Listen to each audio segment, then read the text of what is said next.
Саламатсыздарбы интернет достор, сиздер менен мен Анжелика Кайратовна эмес, эркин жазуучу Майя болмокчу. Адаттагыдай эле 6-бөлүмдү 2 бетке бөлүп койдум. 6-бөлүм 1 бет. Өткөн саныбызда Гүлзат Мамытбек жөнүндө баштан аяк баяндап берген элем. Эми укмуш көп адам көрдү, жакшы пикир жазды дегенден алысмын. Ошентсе да мурунку бөлүмдөргө салыштырмалуу бир аз элдин бүйүрүн кызытты.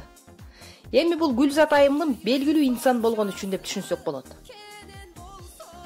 Менин аудио запистерим көп группаларга жүктөлгөнүнө карабай, Facebook'tu жарып кете албай турганын себеби элдер аудио китеп дегенге түшүнбөй жатат. Мен билген кыргыздарга тиешелүү 2-3 YouTube канал бар. Жалаң аудио китептерди чыгарат. Алардын бири белгилүү журналист Эрнест Кыязовдун YouTube каналы. Эми алардан менин айырмам кайсы?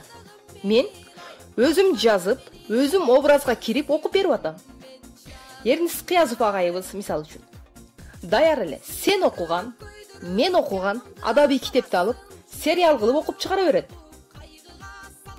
Учурдагы белгилүү жылдыздар менен кошо интернеттин активдүү колдонуучуларын аралаштырып, баяндап жазганым үчүн сиздерге ушак айтып жаткандай сезим калтырууда. Ушакчы калп маалыматты чын деп айтат. Мен чындык, ишенгиле деп эч качан айткан жокмун. Бул жөн гана көркөм чыгарма. Же болбосо жомок деп түшүнгүлө. Бүгүнкү 6-бөлүм жомоктун дал ортосу болгон үчүн интернет баракчаларында дайыма хит болуп, жакшы жаман сындарга көп кабылган белгилүү ырчы, теле алып баруучу Анжелика Кайратовнаны бүгүнкү бөлүмдүн башкы каарманы катары тандап алдым. Өткөн саныбызда эскертип кеткендей, мен бул айым тууралуу эч кандай маалымат бербейм. Facebook'тун баатырларынын талкуу чордонуна салып берем десем болот. Алардын пикирин, талаш тартышын жазып, жомогум улана бермекчи. Акыркы учурда ырчынын дарегине даярдалган ызычуу чыгарган посттор. Биринчи пост. Анжелика депутат болобу? Экинчи. Анжеликага кыргыз эл баатыры деген наам берилеби? Ким берет экен аны? Үчүнчү пост. Анжелика жолдошу менен жараштыбы? Анжелика апасына машина белек кылдыбы? Анжелика кайсы кандуу согушка катышып келди? Окуй. Ушул 5 посттун тегерегинде менин каармандарымдын пикирлерине көңүлүңүздөрдү бурабыз. Нурия Нуру. Өлө, макапая, Анжелика кайсы кандуу согушка барып келди? Эгемендүүлүккө канча жыл болгонун билбеген айым депутат болсо, мен жөн эле президент болом го, Мигранттардын акчасын машина алып, апасына белек берипти. Куттуктайбыз. Көп жашасын апасы. Деги ушул кызга такыр түшүнбөйм. Бир туруп Арап дейт, анан бир туруп Марат дейт. Сүйгөнүм колуну сурады деп жүрдү. Эми болсо жолдошу менен жарашкан эмес. Кайсы сөзүнө ишенериңди деле билбейсиң. Деги аман болсунчу. Нурияга Баткендик жеңебиз жооп жазыптыр. Нурия, кандайсың сиңдим? Бабушкаң жакшы эле карап атасыңбы? Сен ондой сүйлөбө сиңдим. Анжелика деген расы жакшы кыз экен. Баягы бактылуу катын деген көрсөтүүсү бар экен го. Шого мени кошнуму тартып кетти да. Бечара кошнум күйөөсү раса катта кылып пышык-кыштан үйдү салып аткан эде. 4-чү пагзага жеткенде кулап түшүп кетип өтүп кетпеди бечара. Шого аялы эсин жоготуп, доктурда өзүнө кегиче көп жатты. Чыккандан кийин деле мурункудай бой калды. Күйөөсүн издеп эле мүрзөгө бара алат. Мүрзөгө кечке бара берет экен. Эми шок кошунун көңүлүн алайлы деп биз жанагы бактылуу катын көрсөтүүсүндө чыгарып бер деп суранган эдик. Анжеликага мен өзүм чалгам. Кызым дедим, шундай бир кошунум бар эди. Сен телевизорго чыгарып койчу десем, макул эже деп өзү келип Баткенге телевизорго тартып кетти. Раса жакшы кыз экен. Басык болуп сүйлөп чай ичти биз менен. Өрүк теришти. Эч ондой мындай артисим деп кыйынсыбайт экендер. Жакшы деп раса жакшы сүйлөп отурду. Баткендик жеңебизге белгилүү кудул Тынар Курбаналиев жооп жазыптыр.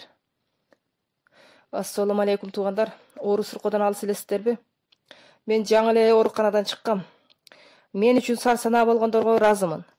Мен азыр аттаймын десем да болот. Кечээ күнү 3 партиядан сунуш түштү эле эмне кылсам экен деп ойлонуп турган кезим.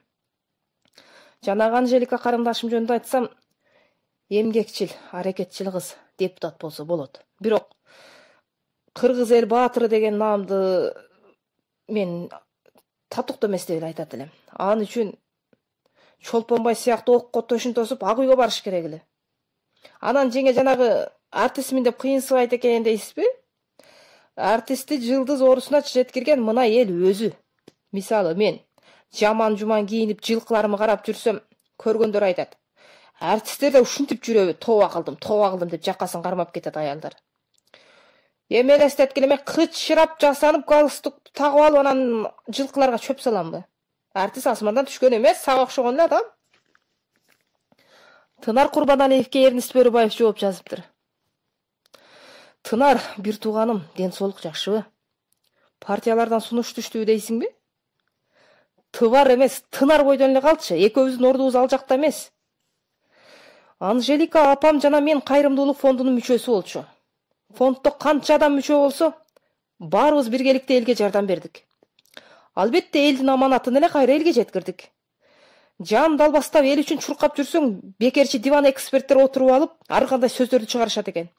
Анжелика элдин акчасына машина алды, Эрнис элдин акчасын банкка катып алды деген былжырак сөздөр башты ортуп жиберди. Мейли, актанып убакыт коротпойм. Аллах билсе болду, биз Аллах үчүн иштедик. Эрнис Бөрүбаевга Шабей барс жооп калтырыптыр. Туура айтасың иним, элге эмне кылсаң деле жакпайсың. Мен Түркияда карантин учурунда кайрымдуулук иш менен көп жүрдүм. Биз элден алган жокпуз. Чогуу иштеген 2 кыргыз досум менен сүйлөшүп, үчөөбүз биргеликте 1 айлык маянабызга азык-түлүк алып, Түркиядагы мекендештерге таркаттык. Бизди эч ким каржылаган жок. Муктаждар көп болгон үчүн жетишинче бөлүштүрүп бердик. Анан биз кандай сөз уктуңар дебейсиңерби? 6-бөлүмдүн 1-бети бүттү.